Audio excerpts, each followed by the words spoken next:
کەناڵی BK4. ئەم کاتتان باش ئەمڕۆ ئێمە لێرەین لە شاری بێرمینگام بۆ ڕووماڵکردنی خۆپیشاندانی کوردانی بەریتانیا دژی تیرۆرکردنی سۆرانی مامە حەمە لە هەمان کاتدا لە شارەکانی نیوکاسڵ، لەندەن، مانچستەر خۆپیشاندان بەردەوامە.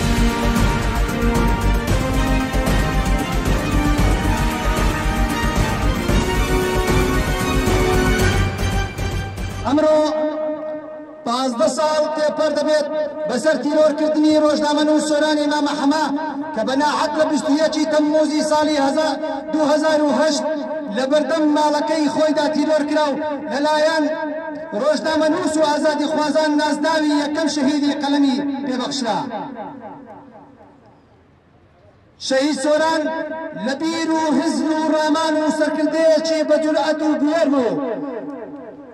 بابەتە ڕۆژنامەوانەکانی نووسینەکانی گەواهی و ڕاستیە دەدەن. بەداخەوە هەر لە دوای تیرۆرکردنی شەهید سۆران سەردەمی شوم و تیرۆر و ناشرینکردنی ژینگەی چالاکوانانی ئازادی خواز و ڕۆژنامەگەری و ڕاگەیاندن دەستی پێکرد. ئازادی ڕادەبرین ڕۆژ بە ڕۆژ دەکەوێتە مەترسی و ژێرپرسیان. ئێمە بەرچاومان ڕوونەکە ئەم کەیسی دەستی دەسەڵاتی تێدایە و دڵنیاین کە لایەنی بەهێزی ناو دەسەڵات بەم کردەوە قێزەونە هەستاوە، بەڵام بەداخەوە لە ناو دەسەڵاتدا هیچ هەوڵێ نەبووە تاکو سەرداوێکمان دەست بکەوێت کە ڕۆژانە دەبینین دەیان کەیسی زۆر ئاڵۆزتر و ئاشکرا دەکرێ و بەرکێشی یاسا دەکرێت کەچی بۆ کەیسی شەهید سۆران دوای 15 ساڵ هێشتا هێندە سەرەدەرزیەک بەرەو پێشوونی بەخۆیەوە نەبینیوە و جگە لە کەسە ئەمڕۆ هاتیمە یادی ئەو کارە ساتەی بکەمە یادی سۆرانی مامە حەمەی کە وەکو کەلتورێک وایە لە بەریتانیا 15 ساڵ بە تیرۆرکردنی سۆرانی مامە حەمەی بەدەسەڵاتی چێ ئەم نازانم برێن فران و فیسکە بڕوخێ دەسەڵاتی گەندەڵی بڕوخێ بلەمارەی بارزانی جاش خۆفرۆش کە هەموو ئەو گەنج و لاوانەی هیچ شتیان نەکرد و بەس قەڵەمیان بەرز کردەوە کە تیرۆریان کرد. نەفرەت لەو دەسەڵاتی دەکەم بنەمارەی جاشی خۆفرۆشی کورە ئەحسابم فول بەلەو دەمەی 100 نەفرەت لە بنەمارەی تاڵەبانی و بارزانی سەربەرزی و سەرکەوتن لەو شەیدانی نەمر شەید نامرێ ئەو بەتەنها پەیوێک نەبوو کوژرا، ئەو بەتەنها یەک قەڵەم و چرایەک و یەک ئەستێرە و ستوری ناو گۆڤارێک و یەک پەنجەرەی عەشق نەبوو کوژرا، ئەو بەتەنها یەک دەنگ نەبوو لە گەروی خەمی کەرکووکە تیرۆر کرا، ئەوە بەتەنها هەرجەستەی سۆران نەبوو کە خەڵتانی خوێنی عەدالەت و شیعر و کە خەڵتانی خوێنی ئاشتی و مەقامی عەلی مەردان و جۆگەی شەفەقی ڕژاوی شۆڕیجەکەی ئەوێ کرا، ئەوە قەڵەمی هەتاوی بەرباخەری هەموومان بوو تیرۆر کرا، ئەوە شمشاڵەکەی من و ئەوە گیتارەکەی ئەوە کانی ڕۆحی تۆ بوو، ئەوە جەستەی پیرەمێردی سلەیمانی و سەروملی حسێن حوزنی و هەردوو چاو و هەردوو دەستی یوسفی بوو تیرۆر کرا. ئەمڕۆ لێرین بۆ ئەو یادی 15 ساڵەی سۆرانی مامە حەمە کە 15 ساڵ لەمەوبەر کۆچی دوایی کرد و بەدەستی حکومڕانی پارتی گەشێتی تیرۆر کرد. بەداخەوە وەکو هەر سەرجەم شەهیدەکانی تر کە بە بەلاش بەبێ هۆ کۆچی دوایی دەکەن و شەهید دەکرێن و تیرۆر دەکرێن زۆر بەداخەوە. ئەمڕۆ لەگەڵ ڕێکخراوی داکۆکیکردن لە ڕێبازی شەیدان لێرەین بۆ پشتگیریکردن لەم کوردە خۆشەویستانە کە وەک چەنەها هاوڵاتیکە ڕایان کردووە لە کوردستان لە ترسی کوشتن. سۆرانی مامە حەمەش یەک بوو لەو ڕۆژنامەنووسە بەتوانانە کە لە پێناو کوردستانە بە قەڵەمەکەی ئەجەنگا، بەڵام بەدەستی دەسەڵاتدارانی کورد لە کوردستان شەهید کرا. ئێمەش هاتوین یادی ئەو شەهیدە نەمرە بکەینەوە و یادی بەرز ڕابگرین. وڵای ئەمڕۆ هاتوین بۆ خۆپیشاندانە بۆ سۆرانی مامە حەمە و سەدان شەهیدانی وەکو سۆرانی مامە حەمە بۆ ئەوەی پاڵپشتی خۆمان دەرەبڕین بۆ ئەم پۆلە شەهیدە ڕۆژنامە نووسانە هیوادارین دووبارە پشگیری خۆمان دووپا دەکەینەوەوانێ بۆ خۆپیشاندانەکان. ئەمڕۆ لێرەن دژی تیرۆرکردنی سۆرانی مامە عەما لە ڕاستیە ئەمڕۆ هاتوونەتە ئێرەوە بۆ پشگیریکردن لە سەرجەم ڕۆژنامە نووسان و یادکردنەوەی ڕۆژنامە نووسی بوێر و دیاری کوردستان سەردەشت عوسمان. ئێمە هیوادارین کۆمەڵگەی نێودەوڵەتی بەتەواوی پشگیری ڕۆژنامە نووسان و ئەو کەسانە بکا کە قسە و هەڵوێستیان هەیە لەسەر هەموو کارە ستەم و ناحەقەکانی حکوومەتی هەرێمی کوردستان و دەسەڵاتی بنەماڵی پارتی و بنەماڵی یەکێتی. هیوادارم هەموو کەسێک پشگیری ڕۆژنامە نووسان بکە لە کوردستان و بێنە سەر خەت بۆ پشگیریکردنی ڕۆژنامە نووسان. ئەمڕۆ هاتین بۆ ساڵیادی تیرۆرکردنی سۆرانی مامە حەما و ئێمە وەکو گەنجی کوردستان داوا ئەکەین کە ئەم دوو حیزبە گەندەڵە لە ناو بچێت و هەموو گەنجانی کورد ئەمڕۆ لێرە بۆیە ئامادەن بۆ دژایەتیکردنی ئەم دوو حیزبە گەندەڵە بە هیوادارین بە زووترین کار لە ناو بچێت. زۆر سپاس بە خاتین کەناڵەکەدانەکەم. ئەمڕۆ هاتین وەک ڕێکخراوی داکۆک هاتوین بۆ گربوونەوەیەکی جەماوەری بۆ ئەو ئیدانەکردنی تیرۆرکردنی سۆرانی مامە حەما. هیوادارین هەموو حکوومەتی دەسەڵات بڕوخێت و حەچی تیرۆریستە هەمچی لە ناودێ. بەڕاستی حکوومەتی کوردستان هیچ شتێکی بۆ هیچ کەسێ نەکردووە بەس خەریکی تیرۆرکردنی ڕۆژنامە نووس و چالاکەوانە. زۆر سپاس دووبارە بە خێرانی کەناڵەکەدانەکەم. کاتەوە باش بە خێراتتانەکەم سپاس بۆم دەرفەتە سپاس بۆ هاتنتان ئەم کاتێ بەسەرتان کردوینەتەوە. ئەمڕۆ لە یادی کاکە شەهیدی سەرکردەی ئێمە پێڵێن سەرکردە هەموو ڕۆژنامە نووسە لە ئێمە سەرکردن ئەوانە ڕاستبێژن ئەوانە سەرکردن کەواتە کاکە سۆرانی مامە حەما و هەموو کاکە بەڕێزانەی کە لەسەر حەق بێژی کوژراون ئەمڕۆ یادا ئەکەینەوانێ و ئەمڕۆ داوا لە نێتۆ گرتوەکانەکەینوە لە هەموو ئەو وڵاتانەی کە مافی مرۆڤ ئەزانن چییە. خۆ ئێمە لەخوا بەزیابێ وڵاتێکمان هەیە وڵاتەکەمان مافی هەموو شتێک ئەزانێ مافی مرۆڤ نازانێ. مرۆڤ کوژەکانی دەسەڵاتی کوردی کارێکیان کردووە ڕۆژنامە نووس میدیاکار و بەڕێستان لەوانەیە خۆشتان بزانەوەی وەکو میدیاکار حەق بێژی کوشتنی لێکەوێتەوە ئەبێ وریابی کە چۆن درۆ بکەی قەی ناکە بۆ خۆیان درۆ بکەی مشکلە نیە بەڵام حەق بێژ بیت مافەکان تەفەوتێەوە دووچاری مردنیشە بیتەوانێ. ئێمە ئەمڕۆ یاداکەینەوە. زۆر سپاس بە جەنابتان. ئەمڕۆ وەک چالاکێکی سیاسی لێرە ئامادە بووین بۆی دانەکردنی تیرۆرکردنی شەهیدی ڕۆژنامە نووس سۆرانی مامە حەما کە 5 ساڵ پێش ئێستا بەدەستی تیرۆسانی پارتی و یەکێتی لە ناویشاندا بنەماڵی بازانی و تاڵەبانی کە لە کەرکووک لە بەردە ماڵەکەی خۆیدا بەدەستێکی ڕەش تیرۆر کرا. لێرەوە وەکو چالاکێکی سیاسی و ڕێخەری خۆپیشاندەران ئیدانی ئەو کارە خێزەو ناکەین و بەڵێن ئەدەین بە گۆڕی پاکی سۆرانی مامە حەما کە درێژە پێدەری هەمان ڕێگە و هەمان ڕێبازی سۆرانی مامە حەما ئەبین و قەڵەمەکانمان تیژەکەین بۆ نوکی چاوی دوژمنان و بەرپرسانی پارتی و یەکێتی. ئەمڕۆ هاتین بۆ ساڵیادی 15 ساڵی شەهیدکردنی سۆرانی مامە حەما و ئێمە وەکو گەنجانی کوردستان ئێمە لە دژی گەندەڵی و نامەسوولی ئەو بەرپرسانە هاتوینە تێرە و من ئەمەوێت چەند دێڕێک شەعر بۆ ئێوە بڵێم.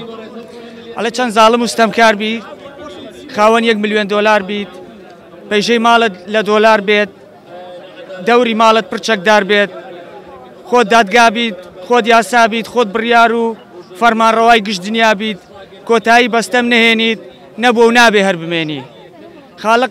خاڵق ڕەقیبی کردارە وای بۆ حاڵی ئەو زاڵمەی لە دنیادا ستەمکارە. سپاس بۆ بەشداری چالاکوانانی کورد لێرە بۆ مەراسیمی 15 ساڵوەگەری شەهیدی قەڵام سۆرانی مامە حەما. ئێمە دەزانین تەنها گربوونەوە لەو خۆپیشانانە بەس نییە دەبێ ئێمە بە پێویست بەشداریکەین. دەبینین ئەمڕۆ سەرکردە مافیا و پیاکوژ و ڕۆژنامە نووس کوژ و چالاکوان کوژ بە ئاسانی لە هەریەک لە بنەماڵی بارزانی بنەماڵی تاڵەبانی فەرشی سووریان بۆ ڕادەخرێ. گەنجە قوربە سەر و ماڵوێرانەکان کە لە دەریای ئیجەوە تاوەکو نۆکەندی ئینگلیز و کەناوەکانی باشووری بەریتانیا لە ڕێگای مەرگەوە کۆچ دەکەن بۆیرە بۆی بگەن بە ژیانێکی نوێ دەست پێ بکەن بۆی بێنە ناو ژیانێکی ئازادەوە. تەماشا دەکەی کە کە هیچ لە سەر حیزبی دەسەڵات کە تۆریە ڕێگریان لێ ناکە لە بنە سەرکردە مافیا و پیاکوژەکانی ماڵە جەلال تاڵەبانی ماڵە مەلا موستەفای کە ئەوە پێویستە ڕێگریان لێ بکرێت چالاکوانان دەبێت هیممەتکەن بۆ ڕێگریکردن لە سەرکردە مافیا و پیاکوژەکان ئاوا بە ئاسانی بێنە بەریتانیا دەبێت گوشار لە وەزارەتی ناوخۆ بکەین دەبێت گوشار لە حیزبی دەسەڵات کە تۆریە ڕێگری لە سەرکردە مافیا و پیاکوژەکانی ماڵە جەلال مەسعودی بکە بۆی بە هیچ شێوێک ئەوە بە ئاسانی نێن ئەوان سەبەبی کۆچی ئەو خەڵکن.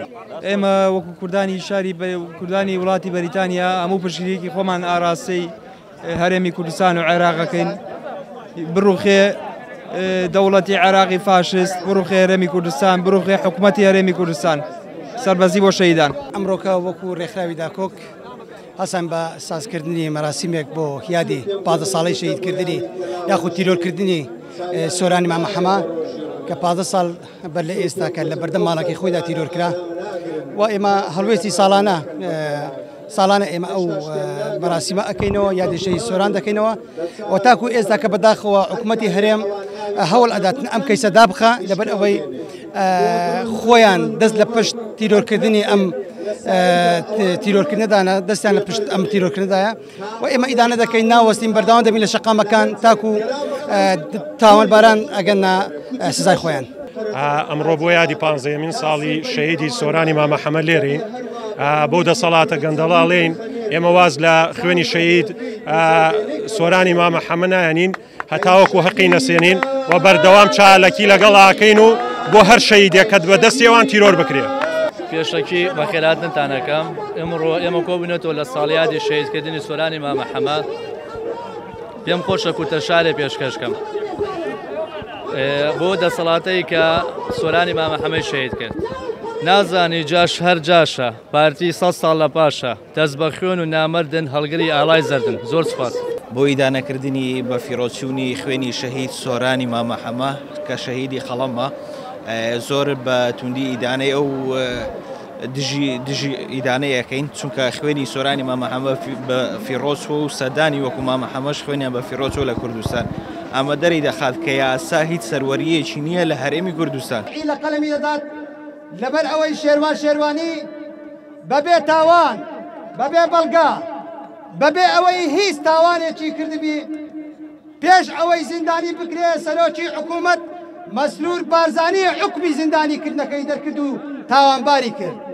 بۆیە ڕێکخراوی داکۆک ئەم زیندانیکردنە بە ناڕەوا و بە ناحەق و بە نایاسایی دەزانێ تا بمینێ لە ساعەکە ئێمە بەرگری لە شێروانی دەکەین لە داهاتوشدا وەکو ڕێکخراوی داکۆک لە شەقامەکان لە شوێنە لە ناوەندە سیاسیەکان لە هەموو شوێنێک کە داکۆچی بکرێت لە مافەکانی مرۆڤ ئێمە پەیامان دەبێ ئاگداری سەرجەم ئەو ناوەندە سیاسانە دەکەینەوە کە بەناحەق ڕۆڵەی کورد لە هەرێمی کوردستان زیندانی دەکرێن تۆمەتیان پێ دەبردرێتەوە.